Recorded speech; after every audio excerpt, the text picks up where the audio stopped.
This is Germany in 1923.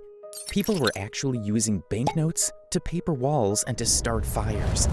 The German mark had become worthless. So worthless, people wouldn't even consider using it as toilet paper.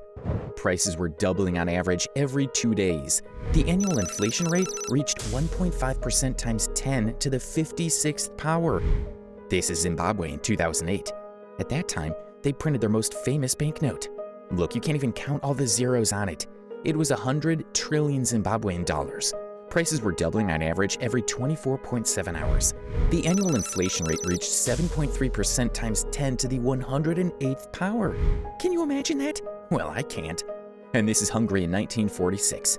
Prices were doubling on average every 15.6 hours. And the annual inflation rate? 7.5% times 10 to the 170th power. These might seem like jokes to us now, but at the time, it was an absolute disaster for these economies. In 2022, the United States, the European Union, and the United Kingdom suddenly experienced a surge in inflation, making it once again a main theme in the global economy. Why does inflation occur? If inflation is so frightening, why do some economists say it's good? It sounds so simple, but why is it so difficult to control? So in this video, let's discuss inflation in a way that's both easy and fun, yet insightful.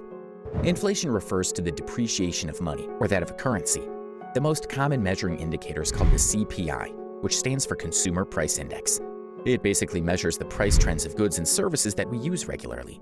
Look, this is the CPI of the United States.